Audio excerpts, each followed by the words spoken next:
So I'm conscious of the time, so I'm going to try and whiz through the presentation. And with presentations, it's always kind of like, I don't know who's in the room, and I don't know what you care about, and I don't know what you know. So if you just take this as, this is like my mind dump on you, and then afterwards we can ask questions and have networking, and you can ask me what you actually care about. And then we're all groovy. And you can ignore the stuff you don't care about. So I'm going to whiz you through. Who am I? I started off, well, I'm Ben. I started off making websites. I made websites for all sorts of people, and I had a brief stint at Virgin Management and had to see Richard Branson and stuff like that in the corridors, which was weird. And that was a long time ago now. So I made websites. I designed, coded websites. I also went into kind of teaching, so usually adults. When the apprenticeship levy came in, all these companies like just started doing apprenticeships all over the place. So I got some work doing coding, designing, innovation, design thinking stuff for people who are working in companies that want that sort of thing. I also, again, this is going to be really quick, so sorry about that. Around about 2015, I could see that this new wave of like technology coming in, post kind of IoT, big data, people kind of throwing around all these terms. We'll come back to this. But I got really interested in the fact that you had Siri and Alexa in your house. And what does that mean for us? You know what I mean? Like, how does the fabric of society change when something's always listening to you? A company is literally always listening to you, right? There you go.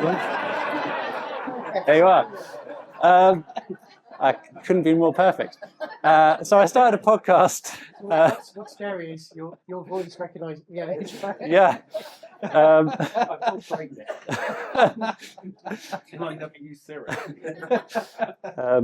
He's my stand-in, my foil.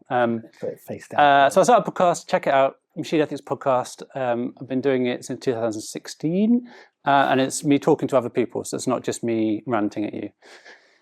And that's all about ethics and AI and technology and environment, and it broadly goes across different things, but it's mostly with the starting point of AI technologies.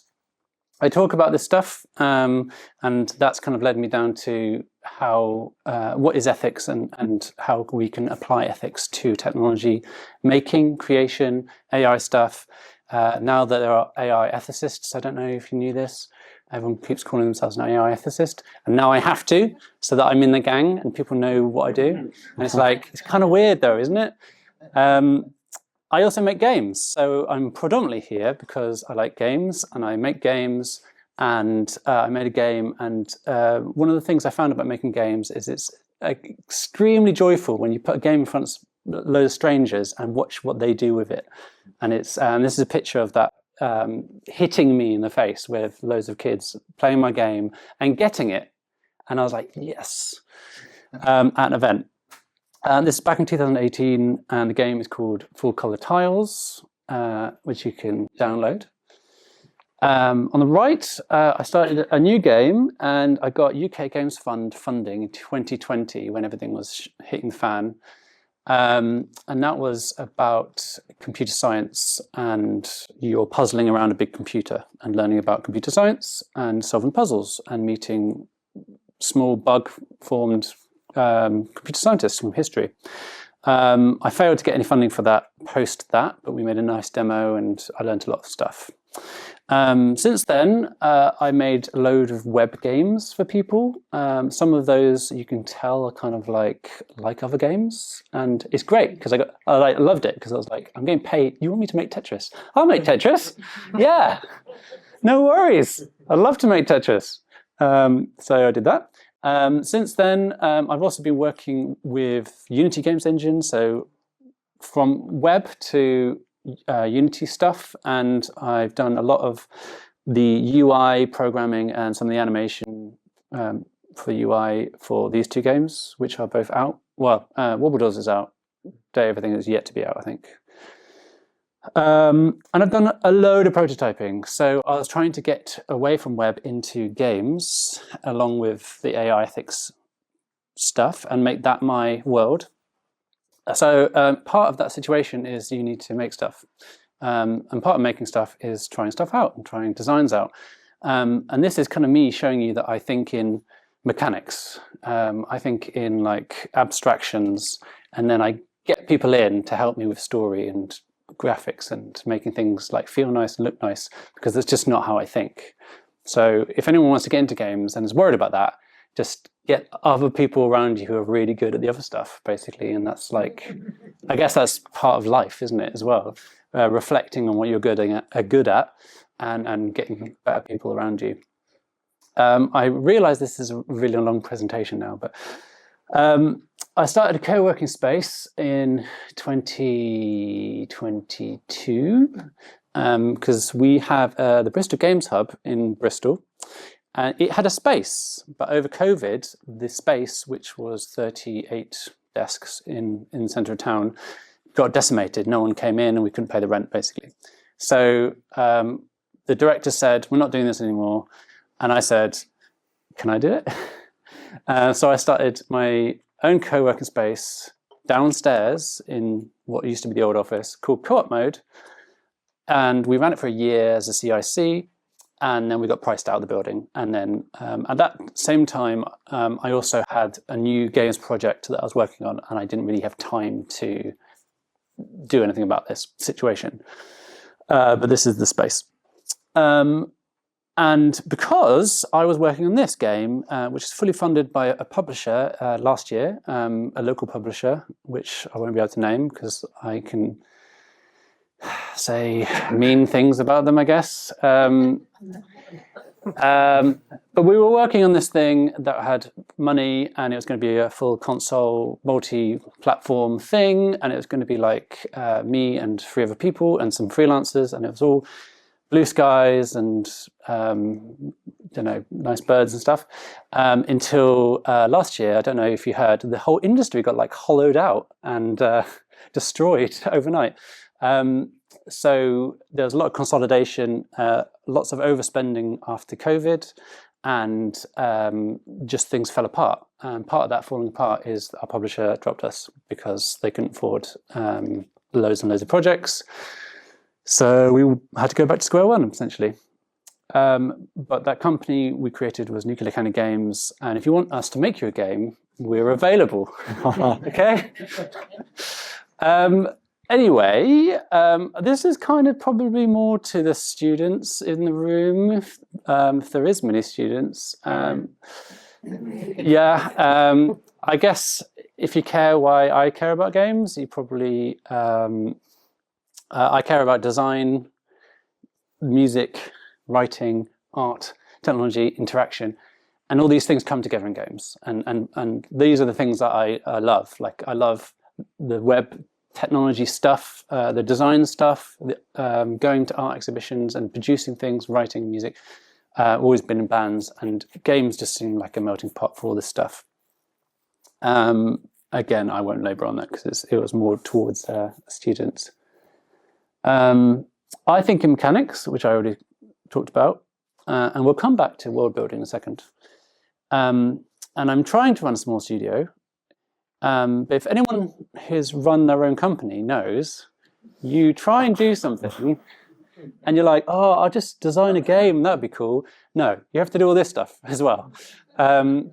So I would say I'm the lead designer. Like on the previous project that we had before we got dropped, I was the designer, and I also helped with code. But I was also the HR guy and the finance guy and the networking guy and all these other things as well. There was 3 of us, and the other guys were not very good at networking. They weren't very good at finances. They were very good at 3D, design and coding and fortunately marketing, which I do not hold in my skill set. So there was like reciprocal skills there, which was fine. But all this to say is there's always a ton of stuff that you don't anticipate when you're just making games. Making games is not just making games, it's all this stuff. Probably loads more I've forgotten. I am now currently director of, or like one of the directors, there's like 6 of us who run the Games Hub in Bristol. And we don't have a space anymore, like I mentioned, but we do have events, and we have a newsletter, and we have a little bit of money to spend on summer parties and Christmas parties and things to get community together. And the plan is that hopefully we'll have a new space going forward next year at some point. If the rumours are true about one of our members having a new office in the works, basically, with enough energy and space and time to insert a small co-working space, which I'm excited about. And I wanted just to point out some of the local kind of talent, essentially. Most of these are Bristol-based, but I think there's like 1 or 2 which are non-Bristol. This guy's from Bath, for example. I had a whole other sheet which was kind of like Southwest, but I kind of ran out of time because my 4-year-old has chickenpox this week, so I've just had 0 time to do any work. And there's some links. Sorry, Ben, where's the Games Hub in Bristol? So there is no Games Hub in Bristol. Okay. Yes, so you need to go to these links. Okay. Yes, but there are events which are like throughout the city. Yeah, but we'll hopefully get a new one.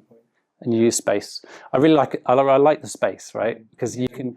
When I first started in games in Bristol, I went to the space. There was a space, and you could talk to people. And I accidentally went to one of their meetups, and no one was there because everyone was at Develop, the conference in Brighton, and no one had taken it off Meetup.com. So this event was just me and one guy who hadn't gone because he was too poor to like get hotels and stuff. So we just had a chat for like half an hour, and then I left again. It was fine. But you know, there's a physical location, you could do that. Yes, so this is me ranting now, okay? So if I was to do something about the games industry as I see it, people get paid much better than anyone who works in creative industries. And our closest cohort for me is like web dev, basically. Anyone working web dev gets paid like 1.5, not 1.5, like a half more, does that make sense? Than anyone who works in games. And it's bonkers, and it annoys the hell out of me, and it just shouldn't be happening, basically. But that's where we are. And it also is very dependent on where you live. And this is kind of one of those things when you're living in a kind of more socialist country, you have more support, right? So even though there's lots of platforms and companies in the States, it's harder to have a company in the States, for example, making creative things, and other places as well. So I just find it, it's hard here, but it's not as hard as it could be, weirdly. So there is that. We need more diversity, and part of that is the money, actually, is getting better pay and access to funding. And by diversity, I mean diversity of people and therefore ideas, because we don't want a stagnant kind of creative arts where we're just peddling white guys fighting each other the whole time. That's just not what we want, personally. One of my friends in the office said they want more publishers outside of London, but he works for publishers, so that's just his prerogative. But you know, it's nice that there are things like this, things like the Bristol Games Hub. There's one in Manchester. I think there's a Cornish thing which I looked up. More networks, and hopefully more networks talking to each other. Yeah. So if anyone wants to set up a Somerset one or something, I don't know, game specific, let me know. Access to funding is an absolute crapshoot. Has anyone got any games funding here? No? Yeah, aspiring? No? You can talk to me about that afterwards. It's just a total nightmare trying to get funding, whether it's from public org or from publishers, traditional publishers, or investors. It's horrible. Platform holders have stupid systems, and we are contending with unsustainable business practices, hence all the layoffs, and environmental problems. How long have I got? Because I've still got quite a lot left. Yeah. And my point in this slide is actually that everything's changed, and like the esports stuff, where are you? Yeah, like the esports stuff, like everything's changing. Like like you need a personal brand all of a sudden. It's hard to go to a shop front and buy something, right? Because you're not looking at the 600,000 games. You're looking at 10, right? So how do you get onto that front page of the Steam shop, or how do you get onto the the storefronts and stuff like that is really, really difficult these days. And making games is arguably easier, but actually making money out of games is much, much, much harder, I would say. And the business practices are horrible, bonkers. And does anyone have any games on the mobile phone, for example? Then you'll know what I mean, right? If you go to any of these mobile phone game expos, it's just people walking around showing you how to do better A/B testing, better retention, better funnels, better analytics, better AI, all this stuff. Nothing to do with games. No games. You won't see any games. It's just how to get more money out of people, how to bleed them, how to take the piss, basically. Anyway, I told you it would be a rant. Which leads me nicely to ethics, okay? So these are just things I could think of, and I'm not expecting you to read all of these, right? But it's just to give you a feel where in games, you might think that there isn't space for ethics, or you might think of a few things. And for me, there's loads of space where you might say that things can get, good and bad and sort of morally dubious, which is what we're talking about, really. So I feel like we have the opportunity with games as a creative practice to make things that we want to see in the world, right? I always think that ethics is like helping us, go in a direction, right? We're going to choose this way instead of that way. We're going to choose good and bad, whatever. We're going to make this decision. And we need to make a decision in a direction. And games is all about world building. And it's just, we're making game worlds. But hopefully game worlds would reflect the kind of worlds, the kind of things that we want to impart on people, instead of just going around shooting people all the time. And that's a cheap shot, but it's kind of like fine as long as the whole industry isn't that. We need a breadth of worlds to discover, to experience, and to get more out of it. So not every video game needs to be a meditation on Kant or Nietzsche, or it could. But all games do create worlds, right? They literally create imagined places, and those imagined places sit in people's minds. We're going to get there. So has anyone read this book? Yeah. Yes. Woo. One. Yeah, cool. It's good, isn't it? Anyway, not for the rest of you. Sorry about that. That's just for us. Cool. So this is not tomorrow. This is today, and this is today, and this is today, and it's all bonkers. And the esports thing is bonkers as well to me. And this is just an expression of some of those other ethical issues that I'm thinking about. But now I'm probably thinking about the esports stuff as well now. So I need to go away and come back and do some thinking about that. But there are some obvious things to do with VR, which I've been thinking about recently, which is how, again, we change and operate in this different space. And what's really interesting is when you are in that space and someone is in your personal space in that space, you feel violated and it feels weird. And you're literally stepping on people's like polygonal toes. And it does feel like you have done something wrong. So you feel viscerally connected to your kind of body as it is experiencing this VR thing. So I think that's interesting to think about. And then by extension, how we organize ourselves and create cultures in that space is interesting. Some of the stuff hasn't really happened yet, but there's going to be a lot of commerce in that space as well, if it plays out anything like the web. And that's going to be interesting to see how that plays out, and that's probably going to be awful as well. But it's got 20 years, right? So,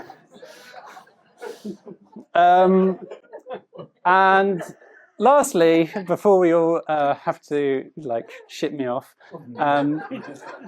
we have AI. This is kind of a year ago now, but these are all Mid-Journey images. And this guy just turned up in one of them. What you can do is you can take an image you've created and put it back in and tell it to zoom out. And if you do that enough, I got him. And I'm just like this tiny thing over here, and he just appeared. He just is crazy. So AI has a representational problem, and that's to do with bias in the data, right? People are probably familiar with this idea of bias. Weirdly, there are good and bad ideas around bias. Bias is not always bad, necessarily. If you're talking about computer science, bias is just a term. But there's a problem of like dogma, representation, and bias, which I call dogma, because it's like, if you want the thing to exist in the world of yesterday forever forward, then you're doing a great job. But if we want to actually make new things, new ideas, change society in a new way, course correct, then these systems won't help us because they've only seen previous data. So that's kind of like how they work. There's obviously unintended consequences from some of the AI systems, but I think unless you're in AI making products, you're probably using some AI tools, and you're probably thinking more about, should I be using these? How can I be using them? And do I own the product of what it's giving me, which is still playing out in the courts? And am I concerned with the consent of the data going in? And from what I can see, as this is playing out, is everyone is less concerned about the data, except for a few people, like New York Times, for example, Getty Images. They care a lot because that's their business. We collectively don't have a way of saying that we care, or we just don't care. I haven't decided which, because we seem to be using these products, right? What did I? Oh yeah, they're coming for your job. So people like to say that these things are augmenting everything we do. No, they're just going to take your job. So this is an example of Doom playing on a neural network, and there's no code of Doom in this Doom game, but someone's playing Doom, and the computer is interpreting their inputs and giving us a frame of Doom, even though it's quite hard to explain, but there's no Doom game. Yeah, and they've done that again recently, because this stuff never sits around on its laurels, with Minecraft and a few other games. But the idea, you'll probably talk about this later, right? I'm going to contradict everything you've said. Yeah. Yeah, great. I can hear him clenching. Yeah. This is good. This is And at 9 o'clock, we'll be in the car park. Yeah. Yeah. So the thing about this that I enjoy is that you extrapolate this to any game that we've seen before, and this will work. And you can just make a game that we've seen before, probably. If you want to make Flappy Bird, you know what I mean? You don't need to make Flappy Bird anymore. But if you want to make something new, again, like I was saying before, new things, not dogmatic things, then you have to make something, right? And you can have AI products and things help you imagine new worlds and hold your hand making new things and do certain tasks making new things, but they're not going to be the things that you want to make necessarily, which hopefully is a good way of saying that you're not going to lose your job necessarily. Anyway, let's all engage in thoughtful creative engineering. I've been Ben. Thank you.